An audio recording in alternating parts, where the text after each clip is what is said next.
எல்லாருக்கும் வணக்கம். நான் உங்கள் அர்ச்சனா தாமரைக்கனி. கதை சொல்ல போறேன் தொகுப்பில் 41வது கதையை உங்களுடன் பகிர்ந்து கொள்ளப் போகிறேன். இந்த கதை ஜெயகாந்தன் அவர்கள் எழுதிய புதிய வார்ப்புகள். இந்த கதையின் கடைசி வரிகள் காலத்திற்கேற்ப தன்னை மாற்றிக்கொள்ள முடியாதவர்களுக்கு ஒரு சம்மட்டி அடியாக இருக்கும். வாங்க கதைக்குள்ள போகலாம். காலம் எல்லாத்தையும் மாற்றும் சொல்கிறாங்க. எப்படி மாற்றும்? மனிதனும் ஒரு உலோக மாதிரி தான். அவனை அதுக்கேற்ற மாதிரி காலம் மாற்றுறதுக்கும் புதிய வார்ப்புகளை உருவாக்குறதுக்கும் நிறைய முயற்சி பண்ணோம்.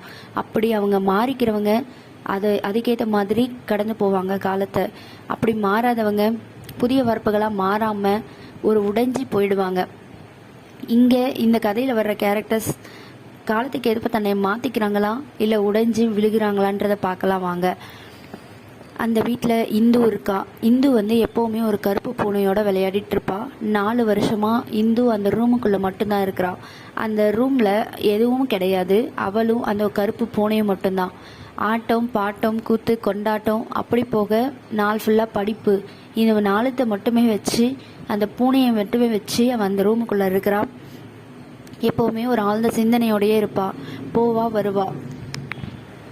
4 வருஷமாக அந்த ரூமுக்குள்ளே முடங்கி இருக்கிற இந்து அன்னைக்கு காணோன்னு சொல்லிட்டு அந்த பூனை, கருப்பு பூனை வீட்டையே ஒரு அல்லோகலப்படுத்துது. ஒரே சத்தமிடுது, கூச்சலிடுது. எங்கே போன இந்துன்னு எல்லாருக்கிட்டே கேட்குற மாதிரி இருக்குது. கீழே அவங்க அம்மா குஞ்சம்மா பயமும் பதட்டத்தோட இங்கேயும் அங்கேயும் நடந்துக்கிட்டு இருக்கிறாங்க. எதையும் யோசிச்சுக்கிட்டு இருக்கிறாங்க. அப்படி அந்த இந்துக்கு என்னதான் ஆச்சுன்னு பார்க்கலாம் வாங்க. இந்துவோட பாட்டி கோயிலுக்கு போயிருக்கிறாங்க. அதாவது குஞ்சம்மாவுடைய மாமியார் கோவிலுக்கு போயிருக்கிறாங்க. அவருடைய தம்பி டியூஷனுக்கு போயிருக்கிறான். அவன் பேர் அம்பி. தங்கை விஜயா காலேஜுக்கு போயிருக்கிறான். ராமபத்ரன் அவங்க அப்பா கிளப்புக்கு போயிட்டு சீட் ஆடிட்டு வருவார். இப்போ இந்த 4 பேருமே வெளியே போயிருக்கிறாங்க. வீட்டில் அம்மா குஞ்சம்மா மட்டும்தான் இருக்கிறாங்க. அவங்க பதட்டத்தோடையும் பயத்தோடையும் இருக்கிறாங்க. 4 வருஷத்துக்கு முன்னாடி இந்துக்கு நடந்த நிகழ்வை யோசிச்சு பார்க்குறாங்க. இந்து 17 வயதில் தன்னுடைய காதலன், அதாவது அவங்க அப்பாவோட ஆஃபீஸ் அட்டெண்டர் வேணுவோட அவங்க ஓடி போயிருப்பாங்க காதல் பண்ணி. அப்போது அவங்களுக்கு 17 வயசுன்றனால அவங்க அப்பா அவரை கேஸ் கொடுத்து நகைக்காக என்னுடைய பிள்ளையை கடத்திட்டு போயிட்டாரு அப்படின்னு சொல்லி கேஸ் கொடுத்து அவரை சிறையில் அடைச்சிருப்பாங்க. அதனால் ஒரு 2 வருட சிறை தண்டனை அவர் அனுபவிச்சிருப்பாரு. அப்போதான் இவங்க வீட்டில் அடைக்கப்பட்டிருப்பாங்க இந்து. இப்படியே 4 வருஷம் கடந்து போயிருக்கோம். இப்படி 4 வருஷத்தில் இன்னைக்கு அவங்க எங்கே போனாங்க இந்து அப்படின்னா, அந்த வேணு வந்திருப்பாரு. வேணு இந்துவை கூட்டிகிட்டு போயிருப்பாரு. இப்போது குஞ்சம்மா இது வீட்டில் யாருக்கும் தெரியக்கூடாதுன்னு சொல்லிட்டு இங்கேயும் அங்கேயும் நடந்துக்கிட்டே இருக்கிறாங்க. அந்த நேரமாக பார்த்து பதட்டத்தோடையும் பயத்தோடையும் இருக்கும்போது அவங்க மாமியார் வராங்க. அவங்க பதட்டம் அதிகமாகலை, கொஞ்சம் குறைஞ்சிருக்கு. ஏன்னா மாமியார் அவங்களுக்கு கொஞ்சம் சப்போர்ட்டாக இருப்பாங்க. மாமியார் இப்போ வந்ததும் வீட்டுக்குள்ளார அவங்க நடந்துட்டு இருக்கிறத பார்க்குறாங்க. பார்த்துட்டு படிக்கட்டில் ஏறுறாங்க. படிக்கட்டில் ஏறுறது அவங்க மாமியாருக்கு ஒன்றும் பழக்கம் இல்லாத ஒரு விஷயம் இல்லை. ஏன்னா இந்த 4 வருஷத்தில் அவங்க நிறைய முறை படிக்கட்டு ஏறி இருக்கிறாங்க. அதே மாதிரி படிக்கட்டு ஏறிட்டே போகிறாங்க. ஏண்டி அம்மா லைட்டு கூட போடாமல் இப்படி என்னடி பண்ணுறீங்க அப்படின்னு சொல்லிட்டு மாடிக்கு ஏறி போயிட்டே இருக்கிறாங்க. அங்கங்கே இருக்கிற லைட்ஸ் எல்லாம் போடுறாங்க. லைட் எல்லாம் போட்டுட்டு பார்த்துட்டு இந்து எங்கடி அம்மா இருக்க அப்படின்னு கேட்குறாங்க. இந்து வரல. இந்துவோட பேச்சு குரலும் கேட்கல. கொஞ்ச நேரத்துக்கு அப்புறம் அப்படியே கீழே குஞ்சம்மா கிட்ட கேட்குறாங்க, எங்கடி அவ இந்துவை காணமே அப்படின்னு கேட்குறாங்க. அவள் வரமாட்டா மாமி அப்படின்னு சொல்கிறாங்க. வரமாட்டாளா? என்னடி பெண்ணை சொல்கிற அப்படின்னு சொல்லிட்டு ஒரே இருளோன்னு இருக்குன்னு சொல்லிட்டு நாங்கள் லைட்டு போட சொன்னால் நீ என்னடி சொல்கிற அப்படின்னு கேட்குறாங்க. அப்போது சொல்கிறாங்க, 4 வருஷமாக அவள் எதுக்காக காத்திருந்தாலோ அது இன்னைக்கு நடந்துருச்சு மாமி.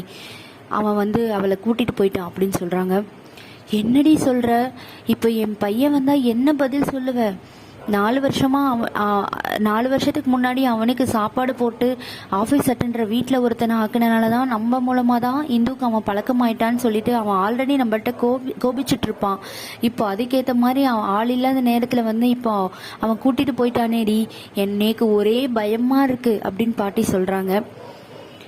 பின்ன என்ன மாமி, 4 வருஷம் செத்து பொழைச்சி அவள் வீட்டில் இருக்கிறா. அவளுக்கு நம்ம என்ன செஞ்சோம்? இந்துவுக்கு நம்ம ஏதாவது ஒரு நல்ல வரன் பார்த்து கல்யாணம் பண்ணோமா?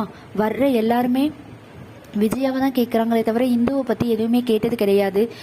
இந்துவுக்கு வந்து நகைக்காக தான் தன்னை கடத்திட்டு போயிட்டாங்க நம்ம சொன்னாலும் வெளியில் 1000 பேர் 1000 பேசுகிறாங்களே, அதை எப்படி மாமி மறைக்க முடியும்? இந்துக்கு ஏதாவது நல்லது நடந்திருக்கான் இந்த 4 வருஷத்தில்? அந்த ரூமுக்குள்ளே இருந்து அவள் படாத பாடுபட்டுட்டா அப்படின்னு சொல்கிறாங்க. நேக்கு எல்லாமே புரியுதுடி அம்மா. இப்போ என் பையன் வந்தா என்னடி பதில் சொல்றது? நேக்கு ஒரே பயமா இருக்கு, நெஞ்செல்லாம் படபடக்குது. உனக்கு பயமா இல்லையாடி அப்படின்னு அவங்களுடைய மருமகளை பார்த்து கேட்குறாங்க. அதுக்கு அவங்க சொல்றாங்க, அடுப்போங்க மாமி, 4 வருஷத்துக்கு முன்னாடி என் பொண்ணை இந்த இடத்துல வச்சு நான் கேட்டேன், இதெல்லாம் ஒரு பிழைப்பாடி, இந்த பிழைப்பு பிழைக்கிறதுக்கு நீ செத்து போயிடலாம், இந்த மானம் கெட்ட வாழ்வுக்கு நீ வாழாமே இருக்கலாம் அப்படின்னு சொல்லி நீ செத்து போன்னு சொல்லி இந்த இடத்துல தான் நின்று சொன்னேன் மாமினா. ஆனால் இப்போ சொல்கிற அவள் எங்கே இருந்தாலும் நல்லா இருக்கட்டும், அந்த பையன் ரொம்ப நல்ல பையன் மாமி. அவன் வந்து இந்த இந்துவை வந்து கேட்டான், இந்துவோட நகைக்கு ஆசைப்பட்டு தான் நான் உன்னை கடத்திட்டு போனேனா இந்து அப்படின்னு சொல்லி அவன் கேட்கும்போது இந்து உடஞ்சி அழுகுறது மட்டும் இல்லாமல் இந்து கிட்ட அவன் சொன்னான், நான் நகைக்காக உன்னை கடத்திட்டு போயிருந்தா திரும்பி நான் உன்னை வந்து பார்த்துருக்க மாட்டேன் அப்படின்னு சொல்லும்போது, என்னை நீங்கள் கூட்டிகிட்டு போயிடுங்கோ அப்படின்னு சொல்கிறாங்க. அப்படி சொல்லும்போது நான் சொன்னேன், ஏண்டியம்மா உன்னை இத்தனை வருஷமாக பாசமும் இதுவும் வச்சு நாங்கள் பார்த்துக்கிட்டோம், நீ இப்படி எங்களை விட்டுட்டு போகிறேன்னு சொல்கிறியே அப்படின்னு சொல்லும்போது அவள் சொல்கிறா, நீங்கள் என்ன நல்லா பார்த்துக்கிட்டீங்களே, ஆயுள் கைதி மாதிரி என்னை வச்சுருந்தீங்க இந்த 4 வருஷமும், போகிற உங்கள் பாசம் எல்லாம் அப்படின்னு என்னை பார்த்து அவள் சொல்கிறா மாமி. ஆனால் அது உண்மை தானே, அவளை அந்த ரூமுக்குள்ளே அடைச்சி வச்சு 4 வருஷம் அவளுக்கு எதுவுமே பண்ணாமல் அவளை ஆயுள் கைதி மாதிரி தானே நம்ம வச்சுருந்தோம் அப்படின்னு சொல்லி அவங்க சொல்கிறாங்க. அந்த வேணு கூட அவள் பகிரங்கமாக இப்போ கிளம்பி போயிட்டா. கிளம்பும்போது அவள் அந்த பெட்டி படுக்கை எல்லாத்தையுமே எடுத்துகிட்டு போகும்போது, இதெல்லாம் எதுவுமே தேவையில்லை, உன்னுடைய நகைகளும் உன்னுடைய பணமும் எதுவுமே எனக்கு வேண்டாம், நீ போட்டிருக்கிற எல்லா நகைகளையும் கழட்டியும் அந்த பெட்டி மேலே வச்சுட்டு வா அப்படின்னு சொல்லி அந்த பையன் அவளை கூட்டிகிட்டு போகிறான் மாமி அப்படின்னு சொல்கிறாங்க. அப்படி சொல்லும்போது ஒரு ஸ்கூட்டர் சவுண்டு கேட்குது. ஸ்கூட்டர் சவுண்டில் விஜயா வந்துட்டுருக்குறாங்க. விஜயா வந்து யாருன்னா, காலேஜுக்கு போகிறேன்னு சொல்லிட்டு ஊர் சுற்றிட்டு இருக்கிற ஒரு கேரக்டர் தான், இந்துவுடைய தங்கை. எப்போவுமே இந்துக்கு ஏதாவது வரன் வந்தாலும் அது விஜயாவுக்கு தான் கேட்பாங்க. ஏன்னா இந்து வந்து அந்த வேணுவோட ஓடி போயிட்டாங்க அப்படின்ற ஒரு பழி சொல்லி இருக்கிறதால விஜயா வண்டியில் வரும்போது அவங்க அம்மா வந்து அவங்க மாமியார்கிட்ட சொல்கிறாங்க, பாருங்க மாமி, இவ என்ன பண்ணிட்டு இருக்கிறான்னு எனக்கு தெரியாதுன்னு நினச்சிட்டு இருக்கிறீங்களா? இவ ஸ்கூட்டரில் டெய்லியும் காலேஜுக்கு போயிட்டு வந்துட்டு இருக்கிறா அப்படின்னு நினைக்கிறோம். ஆனால் இவ என்னென்ன பண்ணிட்டு இருக்கிறா, ஊர் சுற்றிட்டு இருக்கிறான்னு எனக்கு தான் தெரியும். ஆனால் எனக்கு தெரியாதுன்னு நினச்சி இவ ஏதோ பண்ணிட்டு இருக்கிறா அப்படின்னு சொல்லிட்டு விஜயாவை கொஞ்சம் கடுப்படிக்கிறாங்க, கடிஞ்சு விழுறாங்க விஜயா மேலே. அப்புறம் தம்பியும் வந்துடுறான் அம்பி டியூஷன்லேருந்து. ராமபத்ரன் மெதுவாக வீட்டுக்கு வராரு. இப்படி ஒவ்வொருத்தரா வீட்டுக்கு வந்து சேர்றாங்க. அப்போது வீட்டுக்கு வந்தோடனே ராமபத்ரன் தண்ணி குடிச்சிட்டு அப்படி சோஃபாவில் உட்கார்றாரு. அப்படி உட்கார்ந்து இலைப்பாரும்போது, இது என்னடி பெட்டி அப்படின்னு கேட்குறாங்க. பெட்டி அப்படின்னு சொல்லிட்டு அவ போயிட்டாங்க அப்படின்னு சொல்கிறாங்க. என்னது போயிட்டாளா அப்படின்னு சொல்லிட்டு அவர் கோவமாக எந்திரிச்சு கேட்குறாரு. ஆமாங்க, இந்து போயிட்டா, நம்மளை எல்லாரையும் வேண்டான்னு விட்டுட்டு போயிட்டா, பகிரங்கமாக அந்த வேணு கூட போயிட்டா அப்படின்னு சொல்கிறாங்க. உடனே போவாடி போவா, அவள் போவா, நீங்கள் இப்படியெல்லாம் இருந்து ஏமாளித்தனமாக இளிச்சவாய்த்தனமாக இருந்தா உங்களையும் கூட அவன் கூட்டிகிட்டு போவாண்டி அப்படின்னு சொல்லி கோவமாக பேசிட்டு, இழுத்துட்டு போகிற அளவுக்கு நீங்கள் என்னடி பண்ணிட்டு இருந்தீங்க வீட்டில் அப்படின்னு சொல்லி கோவமாக சொல்கிறாரு. சொல்லிட்டு நான் போலீஸ்க்கு கால் பண்ணுறேன் அப்படின்னு சொல்லிட்டு போலீஸ்க்காக கால் பண்ண போகிறாரு. அப்போது எதுக்காக நீங்கள் பண்ணுறீங்க? அந்த பையன் தான் எதுவும் பண்ணலையே. அது இல்லாமல் 4 வருஷத்துக்கு முன்னாடி இந்துக்கு வந்து மேஜர் இல்லை, அவங்க மைனர் பொண்ணு. ஆனால் இப்போது அவள் தன்னுடைய வாழ்க்கையை தீர்மானிக்கிற அளவுக்கு வந்துட்டாலே, எதுக்காக இப்போது கால் பண்ண போகிறீங்க அப்படின்னு கொஞ்சமாக கோவமாக கேட்குறாங்க.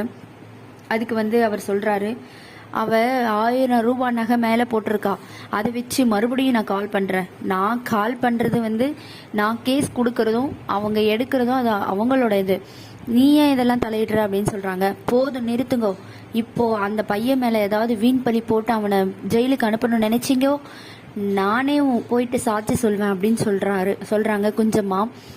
உடனே சொல்லுவேன், என் வீட்டிலே இருந்துட்டு எனக்கு எதிராகவே சாட்சி சொல்லுவேன்னு சொல்கிறியா அப்படின்னு சொல்லிட்டு கோவப்படுறாரு.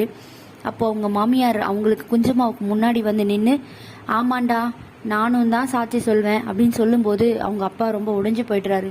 அம்மா நீயும்மா அப்படின்னு சொல்லிட்டு, ஏண்டா பேய் மாதிரி நிற்கிற, சும்மா அந்த எப்போ பார்த்தாலும் அந்த பொண்ணு வாழ்க்கையே கெடுத்துட்ட இப்படி பேசியே, அந்த பொண்ணு இப்போ நிம்மதியாக அவன் கூட போயிட்டா, விட்டு தொலையேண்டா அப்படின்னு சொல்கிறாங்க. அவங்க அம்மா பேசினதும் குஞ்சம்மா பேசினதும் கேட்டு அவர் மனசு உடைஞ்சு அப்படியே ஃபோனை வீசி எரிஞ்சிட்டு சோஃபாவில் உடைஞ்சு உட்காந்து விழுந்துடுறாரு. அப்போது ஐயோ நான் பெற்ற மகனே உனக்கு என்னடா ஆச்சு, யாராவது ஆம்புலன்ஸுக்கு கால் பண்ணுங்களேன், யாராவது டாக்டரை கூப்பிடுங்களேன் அப்படின்னு சொல்லி அந்த மாமி கத்துறாங்க. அவருக்கு ஒன்றும் இல்லை மாமி, அவர் மயக்கத்தில் தான் இருக்காரு, நகருங்க நகருங்கன்னு சொல்லிட்டு தண்ணி கொடுக்குறாங்க. இப்போது மனிதன் வந்து பழமையான உலோகம்னு சொன்னோம்ல, அந்த உலோகம் காலத்துக்கேற்ப தன்னை மாற்றிக்கிச்சா இல்லையான்றது அவர் டாக்டர் வந்து என்ன சொல்கிறாரோ அதுக்கேற்ற மாதிரி தான் நடக்கும்னு சொல்லி முடிச்சிருக்கிறாரு ஜெயகாந்தன். இதே தாங்க சொல்கிறேன் நானும். காலம் வந்து எல்லாத்தையும் மாற்றும். காலம் மாற்றுறதுக்கு ஏற்ற மாதிரி நம்மளும் நம்மளை மாற்றிக்கணும். அப்படி நான் மாற மாட்டேன் அப்படின்னு இருந்தால் புதிய வார்ப்புகளாக நம்ம உருவாக முடியாது, உடைஞ்சு தான் போகணும். இந்த கதையில் வரும் ராமபத்திரன் கதாபாத்திரம் மாதிரி. நன்றி.